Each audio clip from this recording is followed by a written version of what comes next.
Lord of 10,000 world के पिछले episode में हमने देखा कि मोरोंगफैंग मास्टर सीटू को बताता है कि लिनफेंग ने इस जगह पर जनरल मैनसन के 18 सोल्जर को जान से मारा है। साथ ही साथ उसने ओयांगजिन के ऊपर अटैक करके उसे भी बुरी तरीके से घायल कर दिया है। यह सुनकर मास्टर सीटू काफी ज्यादा हैरान होते हैं। तभी मोरोंगफैंग बोलता है, ब्रदर सीटू, क्या यह सब जानने के बावजूद आप लिनफेंग और उसकी लिन फैमिली को प्रोटेक्ट करना चाहते हो? आपको नहीं पता कि जैसे ही मास्टर सेंगवू को इन सभी चीजों के बारे में पता चलेगा, वह अपनी पूरी आर्मी के साथ लिन फैमिली के ऊपर अटैक करने के लिए यहाँ पर आ जाएंगे। और अगर आपने अभी इस जगह पर लिन फैमिली को प्रोटेक्ट करने की कोशिश की तो मास्टर सेंगवू आपकी सीटू फैमिली को भी डिस्ट्रॉय कर देंगे। यह सुनते ही मास्टर सीटू गुस्से में बोलते हैं, मोरोंगफैंग, क्या तुम इस जगह पर मुझे धमकी देने की कोशिश कर रहे हो? मोरोंगफैंग बोलता है, नहीं ब्रदर, मैं बस यहाँ पर आपको याद दिलाना चाहता हूँ कि आखिर आप किससे उलझने के बारे में सोच रहे हो। तभी मोरोंगफैंग के पीछे से एक आवाज आती है, जाओ और जाकर अपने जनरल सेंगवू को यह बता दो कि किंग आंग पैलेस यहाँ पर लिनफेंग और उसकी लिन फैमिली को प्रोटेक्ट कर रहा है। अब उस आवाज को सुनते ही जैसे ही सभी लोग पीछे मुड़कर देखते हैं, उस जगह पर प्रिंसेस बिंगलुआन साओयुन और क्वीन यू के साथ पहुंच चुकी होती है। अब प्रिंसेस बिंगलुआन को देखते ही लिनफेंग उसके पास जाता है। तभी प्रिंसेस बिंगलुआन लिनफेंग से माफी मांगते हुए बोलती है, हमें यहाँ पर आने में थोड़ी देरी हो गई, तो प्लीज इसके लिए हमें माफ कर दो। लिनफेंग बोलता है, नहीं प्रिंसेस, आपको माफी मांगने की कोई जरूरत नहीं, आप यहाँ पर बिल्कुल सही टाइम पर पहुंची हो। अब प्रिंसेस बिंगलुआन आगे बढ़ते हुए बोलती है, मोरोंगफैंग, मेरी ब्लू ड्रैगन रॉयल फैमिली भी इस जगह पर लिन फैमिली को प्रोटेक्ट कर रही है, तो क्या तुम और तुम्हारे जनरल सेंगवू हमें भी डिस्ट्रॉय कर दोगे? तभी क्वीन यू आगे बढ़ते हुए बोलती है, लिनफेंग मेरा फ्यूचर हस्बैंड है और तो और मेरे फादर ने यहाँ पर हमारी एंगेजमेंट की डेट भी फिक्स कर दी है, तो क्या तुम्हें सच में लगता है कि तुम किंग बेमू के सन इन लॉ को यहाँ पर हर्ट कर सकते हो? अब यह सुनते ही सुआन यू के होश उड़ जाते हैं और अब वह बोलने लगती है, क्या यह बात सच है? क्या यहाँ पर सच में सेफरेट किंग की 7th डॉटर क्वीन यू के साथ लिनफेंग की शादी होने वाली है? यह सुनते ही मोरोंगफैंग माफी मांगते हुए बोलता है, प्रिंसेस, मुझे नहीं पता था कि लिनफेंग आपका होने वाला हस्बैंड है। अगर मुझे इस बारे में पता होता तो मैं लिनफेंग के ऊपर कभी भी अटैक नहीं करता। तभी क्वीन यू हंसते हुए बोलने लगती है, मैं बस मजाक कर रही हूँ, ऐसी कोई भी बात नहीं है, क्योंकि लिनफेंग अब तक यहाँ पर मुझसे शादी करने के लिए तैयार ही नहीं हुआ है। पर हम फ्यूचर के बारे में कुछ भी नहीं कर सकते हैं, क्या पता फ्यूचर में लिनफेंग मेरा हस्बैंड बने। तो मैं चाहती हूँ कि अभी के अभी तुम ओयांगजिन को अपने साथ लेकर यहाँ से निकल जाओ, वरना बहुत पछताओगे। अब साओयुन आगे बढ़ते हुए बोलता है, थोड़ी ही देर पहले मैंने ओयांगजिन को मैसेज भेजकर उससे यह कहा था कि हम तीनों रॉयल फैमिली के लोग यहाँ पर लिन फैमिली को प्रोटेक्ट कर रहे हैं, तो ओयांगजिन शांति से यहाँ से चला जाए, पर उसने हमारी बात नहीं मानी। साफ शब्दों में कहा जाए तो ओयांगजिन ने यहाँ पर हमारे ऑर्डर की अवहेलना की है, तो यह यहाँ पर मरना डिजर्व करता है। और तो और लिनफेंग मेरा काफी अच्छा दोस्त है और यह एक पियरलेस जीनियस है, इसीलिए मैं अपने फादर को लिनफेंग से इंट्रोड्यूस करवाने वाला हूँ, जिससे लिनफेंग मेरे फादर का राइट हैंड मैन बन सके। पर ओयांगजिन ने यहाँ पर लिनफेंग को जान से मारने की कोशिश की है, तो आज मैं ओयांगजिन को जिंदा नहीं छोड़ूंगा। यह सुनते ही मोरोंगफैंग वहां पर परेशान हो जाता है और अब वह बोलने लगता है, मास्टर साओयुन, प्लीज यहाँ पर शांत हो जाइए, मुझे इन सभी चीजों के बारे में कुछ भी नहीं पता था। तभी बगल में खड़ा क्विनोंग बोलता है, साओयुन, आखिर तुम इतना ज्यादा गुस्सा क्यों हो रहे हो? और तो और तुम और लिनफेंग इतने अच्छे दोस्त कब बन गए? तभी साओयुन बोलता है, क्विनोंग, मैं तुम्हारे जैसा कोई बेवकूफ नहीं बल्कि बहुत ही ज्यादा स्मार्ट हूँ। मुझे पता है कि किस तरह पावरफुल लोगों से दोस्ती की जाती है और मैं जानता हूँ कि लिनफेंग यहाँ पर कितना ज्यादा पावरफुल है, इसीलिए मैं लिनफेंग को अपनी रॉयल फैमिली में शामिल करना चाहता हूँ और यहाँ पर लिनफेंग के सपोर्ट से मैं और मेरी रॉयल फैमिली जल्द ही यहाँ पर काफी ज्यादा पावरफुल बन जाएंगे। यह सुनते ही क्विनोंग को काफी ज्यादा गुस्सा आता है और अब क्विनोंग आगे बढ़ते हुए बोलता है, साओयुन, तुम यहाँ पर लिनफेंग की मदद से क्विनलोंग डायनेस्टी के नए किंग बनना चाहते हो, पर मैं तुम्हें बताना चाहता हूँ कि जनरल सेंगवू हमारी रॉयल फैमिली के एक मिनिस्टर है और वही इतने सालों से बाकी सभी डायनेस्टी से हमारे किंगडम को प्रोटेक्ट करते आए हैं। पर यहाँ पर लिनफेंग ने उनके बेटे की यह हालत की है और जैसे ही उन्हें इस बारे में पता चलेगा, वह लिनफेंग को जिंदा नहीं छोड़ेंगे। और मुझे नहीं लगता कि यहाँ पर तुम और तुम्हारी रॉयल फैमिली ज्यादा दिनों तक लिनफेंग और उसकी लिन फैमिली को प्रोटेक्ट कर पाओगे। यह बोलते हुए वह मोरोंगफैंग और ओयांगजिन को उस जगह से चलने के लिए बोलता है। जो सुनते ही मोरोंगफैंग अपनी पावर का यूज करते हुए ओयांगजिन और क्विनली को अपने साथ लेकर क्विनहोंग के साथ वहां से चला जाता है। वहीं पर ओयांगजिन को काफी ज्यादा गुस्सा आ रहा होता है और अब वह बोलता है, अगर मास्टर सीटू चैन बीच में नहीं आए होते तो अब तक लिनफेंग मर चुका होता। और हमें उसके पास मौजूद सभी ट्रेजर्स भी मिल चुके होते। क्विनहोंग बोलता है ओयांग जिन तुम्हें परेशान होने की कोई जरूरत नहीं, लीन फैंग और उसकी लीन फैमिली को डिस्ट्रॉय करने का मेरे पास यहाँ पर एक आइडिया है, तो तुम बस यहाँ पर आराम करो जिससे तुम्हारे मेरिडियंस रिकवर हो सके, क्योंकि मैं देख पा रहा हूँ कि तुम्हारी कल्टीवेशन अभी पूरी तरीके से डिस्ट्रॉय नहीं हुई है। तुम कुछ स्पिरिचुअल हर्ब का यूज करके दोबारा से अपनी कल्टीवेशन को स्टैब्लिश कर सकते हो और अपनी पावर को रिकवर करने के बाद तुम आराम से लीन फैंग और उसकी लीन फैमिली से अपना बदला भी ले सकते हो। ओयांग जिन बोलता है तुम बिल्कुल सही बोल रहे हो, पर मैं यहाँ पर लीन फैंग को अपने ही हाथों से मारना चाहता हूँ। क्विनहोंग बोलता है मैं तुम्हारी फीलिंग्स को समझ सकता हूँ, पर यहाँ पर लीन फैंग कोई नॉर्मल पर्सन नहीं है, वह बहुत ही ज्यादा पावरफुल है। यहाँ तक कि अंकल मुरोंग फैंग भी लीन फैंग को हरा नहीं पाए। अभी मुरोंग फैंग आगे बढ़ते हुए बोलता है प्रिंस, मैंने लीन फैंग को अंडर एस्टिमेट किया, जिस वजह से मैं उसे घायल नहीं कर पाया, और मैं आपको यह बताना चाहता हूँ कि लीन फैंग के पास काफी खतरनाक टेक्निक्स मौजूद है जिनका यूज करते हुए वह मुझे भी जान से मार सकता था, पर मैं लकी था जिस वजह से मैं वहां पर बच गया। यह सुनते ही क्विनहोंग वहां पर खड़ी स्वान यू से बोलता है कि तुमने तो मुझे कहा था कि लीन फैंग एक यूजलेस ट्रेस है, इसीलिए तुमने लीन फैंग से अपनी एंगेजमेंट को तोड़ लिया था, तो आखिर बस यहाँ पर कुछ महीनों के अंदर ही लीन फैंग इतना ज्यादा पावरफुल कैसे बन गया। स्वान यू बोलती है मुझे इस बारे में कुछ भी नहीं पता, क्योंकि जब मैं लास्ट टाइम लीन फैंग से मिली थी वह बस क्यूआई रिफाइनिंग रैलम के सेकंड लेवल पर था। यह सुनते ही मुरोंग फैंग बोलता है जरूर लीन फैंग के फादर लिन सेंग चैंग ने लीन फैंग के पास अपने कई सारे कीमती ट्रेजर्स छोड़े होंगे और उन्हीं ट्रेजर्स को रिफाइन करके लीन फैंग बस 1 महीने के अंदर ही इतना ज्यादा पावरफुल बन गया। तभी क्विनहोंग बोलता है आपने बिल्कुल सही कहा, लिन सेंग चैंग सच में एक सुप्रीम कल्टीवेटर था, और लीन फैंग को थंडर गॉड पैलेस के लोगों ने धक्के मारकर थंडर गॉड पैलेस से बाहर निकाल दिया था, जिसके बाद वह किसी चीज की तलाश में एक फॉरबिडन एरिया में गया और वह उस जगह से कभी वापस नहीं लौटा। इससे यह साबित होता है कि लिन सेंग चैंग मर चुका है और यहाँ पर लीन फैंग के पास लिन सेंग चैंग के द्वारा छोड़े गए बस कुछ ट्रेजर्स है जिन्हीं का यूज करके वह इतना ज्यादा पावरफुल बना है। यह सुनते ही ओयांग जिन बोलता है मास्टर क्विनहोंग आखिर आप यहाँ पर क्या सोच रहे हो। तभी क्विनहोंग बोलता है हमें यहाँ से सीधा स्काई ड्रैगन वैली की ओर जाना चाहिए, उस जगह पर हमें काफी कीमती ट्रेजर्स मिल सकते हैं जिन ट्रेजर्स का यूज करके हम लीन फैंग से भी ज्यादा पावरफुल बन जाएंगे और फिर उसे मारकर उसके पास मौजूद उसके सभी ट्रेजर्स को भी उससे छीन लेंगे। अब यह आइडिया ओयांग जिन को काफी ज्यादा पसंद आता है। अब सीन शिफ्ट होता है और हमें दिखाया जाता है कि लीन फैंग प्रिंसेस बिंगलुआन को मदद के लिए थैंक्स कर रहा होता है। तभी पीछे से क्वीन यू बोलती है लीन फैंग यहाँ पर बस बिंगलुआन ने ही नहीं बल्कि मैंने भी तुम्हारी मदद की है, तो क्या तुम मेरे बारे में भूल गए। तभी साओयुन बोलता है ब्रदर लीन फैंग मैंने भी यहाँ पर क्विनहोंग और ओयांग जिन को काफी खतरनाक धमकी दी और मेरी धमकी को सुनकर वह दोनों डरकर यहाँ से भाग गए, तो मैंने भी तुम्हारी मदद की है। यह सुनते ही लीन फैंग खांसते हुए बोलता है हाँ मैं मानता हूँ कि तुम तीनों ने ही मेरी यहाँ पर काफी ज्यादा मदद की है और मैं तुम तीनों से प्रॉमिस करता हूँ कि फ्यूचर में जब भी तुम लोगों को मेरी जरूरत पड़ेगी मैं तुम्हारी मदद करने के लिए जरूर आऊंगा। यह सुनते ही साओयुन काफी ज्यादा खुश होता है और अब वह लीन फैंग के कंधे पर हाथ रखते हुए बोलता है ब्रदर लीन फैंग मैं तुम्हारे मुंह से यही सुनना चाहता था। वैसे अगर तुम मेरी मदद करना चाहते हो तो फिर क्यों ना तुम मेरे साथ कुछ फॉरबिडन एरिया में चलो और वहां पर मौजूद ट्रेजर्स कलेक्ट करने में मेरी मदद करो, जिससे मेरा भी यहाँ पर फायदा होगा और तुम्हारा भी।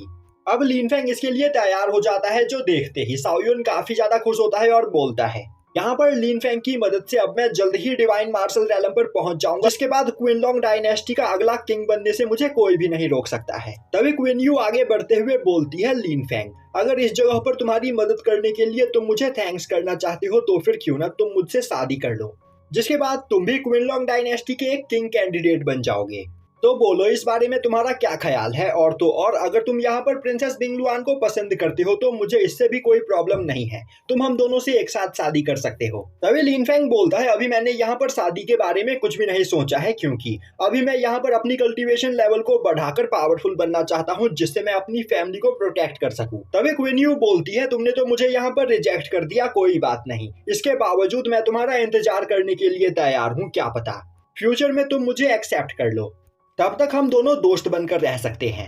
यह सुनते ही लीन फैंग क्वीन यू को थैंक्स करता है, जिसके बाद वह सभी लोग लीन फैमिली की ओर आगे बढ़ते हैं। अब लीन फैंग को देखते ही उसके ग्रैंडफादर भागते हुए उसके पास आते हैं। वहीं पर लीन फैंग अपने ग्रैंडफादर की हालत को देखकर काफी ज्यादा इमोशनल हो जाता है। तभी उसके ग्रैंडफादर बोलते हैं तुम्हें परेशान होने की कोई जरूरत नहीं, मैं यहाँ पर बिल्कुल ठीक हूँ। और अब वह लीन फैंग के साथ खड़े प्रिंसेस बिंगलुआन, प्रिंसेस क्वीन यू और साओयुन को वहां पर मदद करने के लिए थैंक्स करते हैं। और अब वह सभी लोग लीन फैमिली के हॉल में आते हैं, जहां पर लीन फैंग लिन साओयू को एक जगह पर सुला देता है। वहीं पर लिन साओयू की हालत काफी ज्यादा खराब होती है, जो देखते ही लिन टियान बोलता है लिन फेंग, आखिर लिन साओयू के साथ यहाँ पर यह सब क्या हो रहा है और आखिर अचानक से लिन साओयू की पावर इतनी ज्यादा कैसे बढ़ गई थी। लिन फेंग बोलता है यहाँ पर परेशान होने वाली कोई भी बात नहीं, बस इस जगह पर लिन साओयू की सेकंड पर्सनैलिटी अवेक हो गई थी, जो कि लिन साओयू की रियल पर्सनैलिटी है। यह सुनते ही सभी लोग हैरान होते हैं। तभी लिन टियान बोलता है, तो क्या सच में लिन साओयू किसी एंशिएंट कल्टीवेटर की रेनकार्नेशन है? लिन फेंग बोलता है, हाँ, अभी की सिचुएशन को देखकर तो मुझे ऐसा ही लगता है। तभी लिन टियान परेशान होते हुए बोलता है, तो इस जगह पर लिन साओयू की दो पर्सनैलिटी है, एक लिन साओयू और एक एंशिएंट कल्टीवेटर। और मैंने यह सुना है कि जब भी किसी रेनकार्नेशन की रियल पर्सनैलिटी अवेक होती है तो वह अपनी करंट पर्सनैलिटी के बारे में सब कुछ भूल जाता है, वह एक डिफरेंट पर्सन बन जाता है। तो क्या लिन साओयू की सेकंड सोल अवेक होने के बाद वह हम सभी लोगों के बारे में सब कुछ भूल जाएगी? लिन फेंग हाँ में सर हिलाता है। यह सुनते ही लिन फेंग के ग्रैंडफादर परेशान हो जाते हैं और बोलते हैं, अगर लिन साओयू की सेकंड पर्सनैलिटी यहाँ पर अवेक हो जाती है तो वह हम सभी लोगों के बारे में भूल जाएगी, जिसके बाद वह हमें छोड़कर यहाँ से चली जाएगी। और जब तुम्हारे फादर वापस लौट कर आएंगे तो आखिर हम उन्हें लिन साओयू के बारे में क्या बताएंगे? यह सुनते ही लिन फेंग हैरान होते हुए बोलता है, ग्रैंडफादर, तो क्या आपको सच में लगता है कि फादर अभी भी जिंदा है? लिन फेंग के ग्रैंडफादर हाँ में जवाब देते हैं, जो सुनते ही वहां पर बैठा साओयुन सोचने लगता है, लिन सेंग चैंग अगर अभी भी जिंदा है तो आखिर वह यहाँ पर कितना ज्यादा पावरफुल बन चुका होगा, क्योंकि आज से 10 साल पहले जब वह थंडर गॉड पैलेस में था तो वह थंडर गॉड पैलेस के सबसे ज्यादा पावरफुल लोगों में से एक था। तो अगर आज के टाइम पर भी वह जिंदा होगा तो वह ट्रू गॉड रैलम से भी ज्यादा पावरफुल बन चुका होगा। तभी लिन फेंग के ग्रैंडफादर बोलते हैं, मैं यहाँ पर फील कर सकता हूँ कि लिन सेंग चैंग अभी भी जिंदा है, मैं उसकी स्पिरिचुअल एनर्जी को महसूस कर सकता हूँ। यह सुनते ही लिन फेंग एक्साइटेड होते हुए बोलता है, तो फिर ठीक है ग्रैंडफादर, मैं अपने फादर को ढूंढने के लिए जरूर जाऊंगा। तभी लिन फेंग के ग्रैंडफादर बोलते हैं, लिन सेंग चैंग एक फॉरबिडन एरिया में गया था और वह वहीं पर गायब हो गया। तो अगर तुम अपने फादर को ढूंढना चाहते हो तो तुम्हें भी उस फॉरबिडन एरिया में जाना होगा, और वह forbidden area thunder God palace के अंडर आता है। इसीलिए तुम्हें यहाँ पर पहले थंडर गॉड पैलेस को ज्वाइन करना होगा, जिसके बाद ही तुम उसके फॉरबिडन एरिया को एक्सप्लोर कर सकते हो। अब यह सुनते ही लिन फेंग सोचने लगता है, मेरे फादर ने थंडर गॉड पैलेस को काफी यंग एज में ही ज्वाइन किया था और उन्होंने थंडर गॉड पैलेस के लोगों के लिए बहुत कुछ किया। पर फिर एक दिन थंडर गॉड पैलेस के लोगों ने मेरे फादर को थंडर गॉड पैलेस से बाहर निकाल दिया। तो कहीं मेरे फादर के गायब होने में थंडर गॉड पैलेस के किसी मास्टर का तो हाथ नहीं है? तभी प्रिंसेस मिंगलुआन बोलती है, लिन फेंग अगर तुम थंडर गॉड पैलेस को ज्वाइन करना चाहते हो तो आज से 3 महीने के बाद थंडर गॉड पैलेस का एंट्रेंस एग्जाम होने वाला है, जिसमें पास होकर तुम थंडर गॉड पैलेस को ज्वाइन कर सकते हो। तभी क्वीन यू बोलती है, लिन फेंग बहुत ही ज्यादा पावरफुल है और वह काफी आसानी से थंडर गॉड पैलेस के एंट्रेंस एग्जाम को पास कर सकता है। पर अगर लिन फेंग ने थंडर गॉड पैलेस को ज्वाइन कर लिया तो वह तीनों लिन फेंग से ज्यादा नहीं मिल पाएंगे। तभी साओयुन बोलता है, तुमसे यह किसने कहा कि हम ब्रदर लिन फेंग से नहीं मिल पाएंगे? हमारी रॉयल फैमिली के लोगों के पास थंडर गॉड पैलेस को ज्वाइन करने का एक स्पेशल कोटा है, जिसका यूज करते हुए हम भी थंडर गॉड पैलेस को ज्वाइन कर सकते हैं। क्वीन यू बोलती है, तुमने बिल्कुल सही कहा, हमारे पास एक स्पेशल कोटा है, पर इसके बावजूद थंडर गॉड पैलेस का आउटर डिसाइपल बनने के लिए भी हमें लिनसेंग टेस्ट को पास करना होगा। और लिनसेंग टेस्ट एक बहुत ही ज्यादा खतरनाक टेस्ट है, जिसमें कई पार्टिसिपेंट्स की मौत हो जाती है, तो मैं इतना बड़ा खतरा नहीं उठाना चाहती हूँ। तभी साओयुन बोलता है, क्वीन यू तुम लिन फेंग से प्यार करती हो और लिन फेंग के लिए इतना भी नहीं कर सकती हो। क्वीन यू बोलती है, वह लिन फेंग के लिए कुछ भी कर सकती है, पर वह इतनी जल्दी मरना नहीं चाहती है। वहीं पर बैठी प्रिंसेस मिंगलुआन यह सब सुनकर काफी ज्यादा जेलस फील कर रही होती है और अब वह सोचने लगती है कि वह अपने ग्रैंडफादर से इस बारे में बात करके थंडर गॉड पैलेस को ज्वाइन करने की कोशिश जरूर करेगी, जिससे वह लिन फेंग के क्लोज रह सके, क्योंकि क्वीन यू की लिन फेंग के ऊपर गंदी नजर है। तभी लिन फेंग बोलता है, मैं थंडर गॉड पैलेस को जरूर ज्वाइन करूंगा, जिससे मैं उसके फॉरबिडन एरिया में जाकर वहां पर अपने फादर को ढूंढ सकूं। पर इससे पहले मुझे यहाँ पर लिन साओयू की कंडीशन पर ध्यान देना होगा, क्योंकि उसकी बॉडी अभी बहुत ही ज्यादा वीक है और अगर इस बार दोबारा से उसकी सेकंड पर्सनैलिटी यहाँ पर अवेक हुई तो दोबारा से लिन साओयू डिवाइन थंडर का सामना नहीं कर पाएगी। इसीलिए मुझे इसकी सेकंड पर्सनैलिटी को सील करने का कोई तरीका ढूंढना होगा, जिससे लिन साओयू की सेकंड पर्सनैलिटी दोबारा से यहाँ पर कभी भी अवेक ना हो पाए। तभी लिन फेंग के ग्रैंडफादर बोलते हैं, तुम बिल्कुल सही बोल रहे हो, अभी लिन साओयू ने यहाँ पर जिस डिवाइन पनिशमेंट का सामना किया वह बहुत ही ज्यादा खतरनाक थी, जिसकी वजह से लिन साओयू की सोल यहाँ पर बहुत ही ज्यादा डैमेज हो चुकी है और अगर यहाँ पर गलती से भी उसकी सेकंड पर्सनैलिटी दोबारा से अवेक हुई तो डिवाइन थंडर दोबारा से उसे स्ट्राइक करेगा और इस बार लिन साओयू उस डिवाइन थंडर को सर्वाइव नहीं कर पाएगी। तभी प्रिंसेस मिंगलुआन बोलती है, तो लिन फेंग यहाँ पर साओयुन की सेकंड पर्सनैलिटी को अपनी पावर का यूज करते हुए सील क्यों नहीं कर देता है।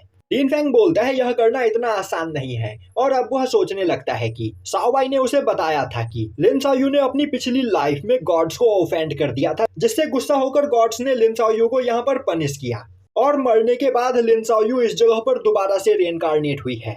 पर गॉड्स के द्वारा दिया गया पनिशमेंट मार्क अभी भी लिन साओयू की बॉडी के ऊपर मौजूद है, जिससे दोबारा से गॉड्स यहाँ पर लिन साओयू को पनिश करने की कोशिश करेंगे। तभी क्वीन यू बोलती है उसने क्विनलॉन्ग डायनेस्टी के एक एंशिएंट बुक में पढ़ा था कि जब भी कोई अपर वर्ल्ड का कल्टीवेटर किसी भी स्मॉल वर्ल्ड में जाता है तो वह एक ट्रेजर का यूज करता है, जिस ट्रेजर से वह अपनी सोल पावर को सप्रेस कर सकता है। तो अगर लिन फेंग को वह ट्रेजर मिल जाए तो वह उसका यूज करते हुए लिन साओयू की सेकंड सोल को सप्रेस कर देगा, जिससे दोबारा कभी भी लिन साओयू को डिवाइन पनिशमेंट का खतरा नहीं होगा। यह सुनते ही लिन फेंग क्वीन यू से उस ट्रेजर के बारे में पूछता है। तभी क्वीन यू बोलती है कि लेजेंड्स के हिसाब से एंशिएंट गॉड कॉन्टिनेंट पर एक एंशिएंट ड्रैगन रहा करता था, जिसकी कल्टीवेशन ट्रू गॉड रैलम की थी, जिसके पास 9 स्टार ड्रैगन पर्ल था। और 9 स्टार ड्रैगन पर्ल एक काफी खतरनाक फॉर्मेशन बनाने के लिए फेमस है, जिस फॉर्मेशन का यूज करते हुए कोई भी कल्टीवेटर अपनी सोल एनर्जी को हाइड कर सकता है। तभी प्रिंसेस बिंगलुआन बोलती है मैंने भी इस कहानी के बारे में सुना है और वह एंशिएंट ड्रैगन